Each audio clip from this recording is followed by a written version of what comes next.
Курал Чокоев өлкөдөн чыгып кетти.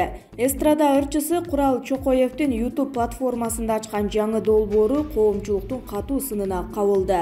Мындан улам ал өлкөдөн чыгып кеткенин ырчынын менеджери Коом пресс сайтына билдирген.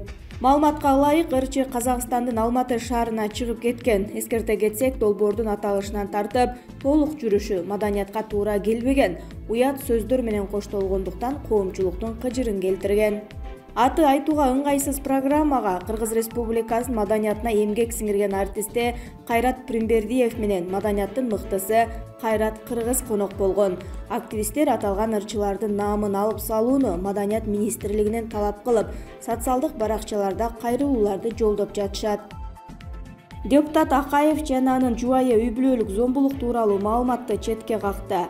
Бир катар сайттар Кыргызстандын жогорку кеңешинин депутаты Жанарбек Акаев жубайын сабаган деп жазып чыгышты. Андагы маалыматтар боюнча депутаттын жубайы үй-бүлөдөгү зомбулукка байланыштуу Бишкектин Ленин райондук ички иштер башкармалыгына арыз жазган. Аталган райондук милициянын басма сөз кызматы бул тууралуу маалымат таратып 8 январда саат 13:30 Турусбеков көчөсүндөгү үйлөрдүн биринен Бишкек шаардык ички иштер башкармалыгына үй-бүлөдөгү зомбулук боюнча чалуу болгонун билдирди. Патрулдук милиция барганда КЖ аттуу адам аны жолдошу сабаганын айтып, Ленин райондук ички иштер башкармалыгына арыз берген. Бул факты кылмыштар менен жоруктардын бирдиктүү рейстерине жоруктар жөнүндө кодекстен үй-бүлөдөгү зомбулук беренеси менен катталып, сотко чейинки өндүрүш иши башталды жана тиешелүү соттук медициналык экспертиза дайындалды. Жанарбек Акаев бул боюнча Facebook'тагы баракчасына: "Урматтуу достор, өзгөчө журналисттер, Жанар Акаев аялын сабады деген маалымат таптакыр чындыкка дал келбейт. Андай болушу мүмкүн дагы эмес. Муну кайсы булак эмнеге таянып билдирди? Же ар бириңерди үйгө чакырайынбы? Баса белгилеп айтып коеюн, андай болгон эмес, эч качан болбойт" деп дагы жазды. Анын жубайы Twitter социалдык тармагындагы баракчасына бардыгы жайында экенин, өзү эч кандай арыз жазбаганын тастыктады. Министр Нуржигит Кадырбеков талкуудагы Курал Чокоевго кандай жаза берилерин айтты. Мындай пикирин министр Нуржигит Кадырбеков Коом пресс маалымат агенттигине өзү билдирди. Ырчы жигиттердин программасы жөнүндө өтө терс пикирлер айтылгандыктан аны көрүп чыкканга дитим барган жок. Ачыгын айтсам, уятым жол берген жок. Ырдап чордогондордун, бийлегендин баары эле маданият кызматкери деп аташ туура эмес. Маданият биринчи кезекте жакшы жүрүм-турум, адеп, ахлак, өрнөктүү жашоо, тазалык, ыйман дегенди түшүндүрөт. Өзбекстанда болгондо мындай жагдайда ырчыларды Маданият министрлиги лицензиясынан ажыратып коймок. А бизде демократия, жеке ырчыларга чара көрүүнүн механизми, рычагтары, мыйзамдарда жок. Бир гана жагдай, эгерде кандайдыр бир мамлекеттик наамдарга көрсөтүлсө, бул кылыктары сөзсүз эске алынат. Же болбосо мамлекеттик иш-чараларды уюштурганда буларды чакыруу маселеси өтө кош турат. Бул таланттуу жигиттер туура эмес кылгандыгын түшүнүп, эл журттан кечирим сурайт. Чыгарган видеосун YouTube каналынан өчүрүп, мындан ары башкача иштерди алып барат. Адамдарды жакшылыкка чакырып, жамандыктан кайтарган демилгелерди көтөрөт деп терең ишенем, деди министр.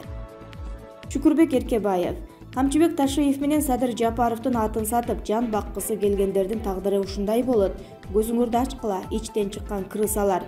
Дагы эки лидердин атын сатып жүргөндөр болсо сабак болсун жана ким болбосун айоосуз жазага тартылат. Крысалар, биз силерди байытуу үчүн эмес, элибизди, жерибизди жакшы турмушка жеткирүү үчүн келгенбиз, билип алгыла, деп жазат. Бактыгүл Иманбек кызы: Кызматты ким сурайт? Кызматты окат кыла албаган, уурулуктан башка колунан эч нерсе келбеген сурайт. Мелистин артынан ээрчип жүргөн досторум, тааныштарым, билиштерим, чырылдап далай айттым, жөн отургула. Укпай койгонсуңар, сооп болот, рас болот. Мен Садыр Жапаров деп баштаганда 1-2 эжем аябай жарга таккаган эле. Бактыгүл жакшы эле колдоп сага кошулайын дейм. Аспековду көргөндө эле колдогум келбей калып жатат деп. Имиш, ушак угуп эле жүрдүм. Көзүмдү жумуп эле жалгыз Садыр Жапаровго ишендим. Жана штабтагы таптаза, ак көңүл, ичтеринде эч бир кири жок мекенчилдерге ишендим эле. Убакыт тараза деген гана жоопту берип жүрдүм. Канча Аспеков имишин уксам дагы. Бирок бул жигитте мынчалыкка чейин барып кутурат деп ойлогон эмес элем. Өз убалы өзүнө. Мелиске кошомат тартып жүргөндөр менин посторумду тебелеп өлгөнү калышты. Мелис Садыр Жапаровду абактан чыгарган. Анан эмне, сен кимсиң, сен кошоматчысың дешип. Эй, жигит болбой көйнөк кийип алгырлар. Жалаң силерге окшогондордун айынан өнүкпөй келебиз. Абактан мага демектен 6 жолу чыгарсын. Мекен үчүн чыгардыбы, мекен үчүн жүгүрдүбү?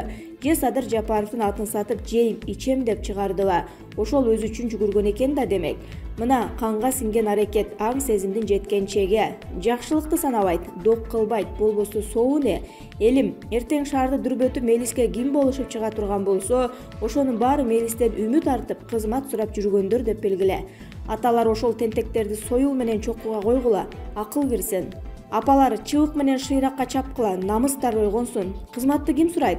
Кызматты колунан кокон тыйын келбеген сурайт. Эбин тапкандар жеке ишкана ачып, мамлекетке жалдырабай өз оокаттарын адал эмгектери менен эле жасап жүрөт. Досторум көп чынында, илимдүү, билимдүү, бири да жулунуп кызматка кызыкпайт. Кыйын кызматкердин айлыгы көп болсо 30 миңден 35 миң сом экен. Ошол акча үчүн таңды кеч кресло кучакта отургуча, эркин кыймылдап, бизнес менен алек болсо 30 миңден 10ду таап алган оңда.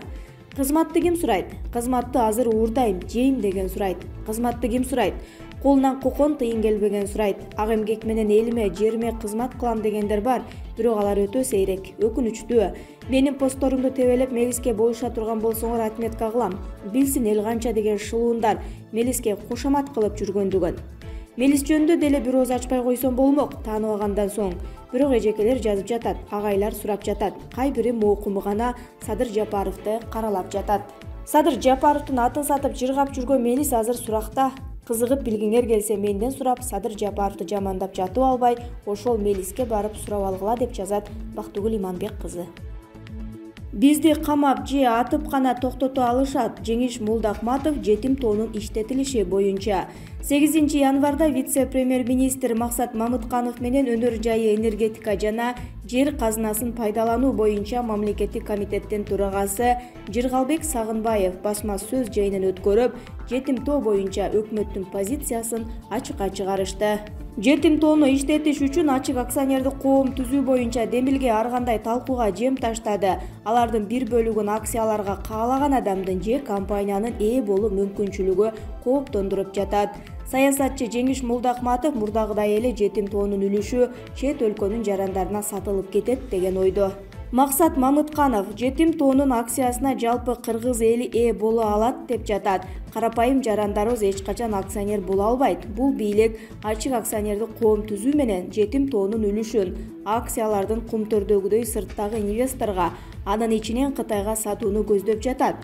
Ачык калтырган акцияны ким сатып алат? Колунда акчасы жок отурган эл сатып алмак беле?